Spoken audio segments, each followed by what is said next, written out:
Rwanda is on track to achieving the UNAIDS 90-90-90 target for 90% of people living with HIV to know their status, 90% of those who know their status to be on antiretroviral treatment, and 90% of those on antiretroviral treatment to have viral load suppression.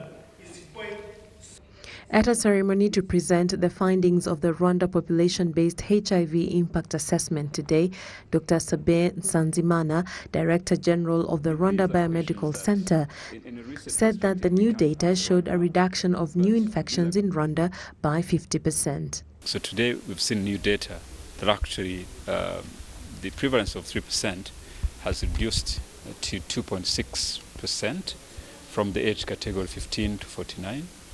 And yet, if we increase the age band from 15 to 64, we observed remaining 3% prevalence, which means that the people who had who had the HIV were 40 and above. Now, if you go above 49, they're actually moving, they're aging with the epidemic. It has two messages. Number one, that people are taking antiretrovirals, are living longer. And those who are newly infected, it's a new data I've seen today, have also declined, actually reduction of new infections by 50%. The survey, however, showed that majority of men do not know their status, and those who do not use the medical services available. Dr. Nsanzimana said that this is cause for concern.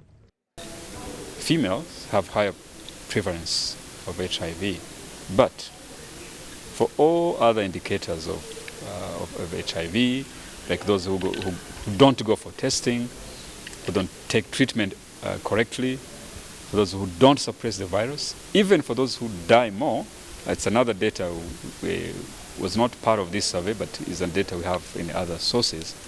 Men are doing bad in all those indicators. Prime Minister Dr. Ngirente said that the gains made in the fight against HIV in Rwanda were commendable, but have to be preserved at all costs. The survey also reveals that a good percentage of people living with HIV in Rwanda know their HIV status. This is a good step in controlling HIV transmission. We're performing well in the fight against HIV.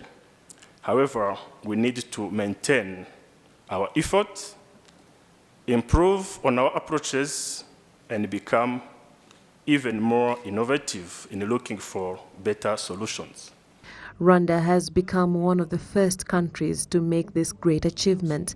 The results of the Rwanda population-based HIV impact assessment will provide in-depth data for the government and other stakeholders to utilize in their future HIV planning in order to achieve epidemic control.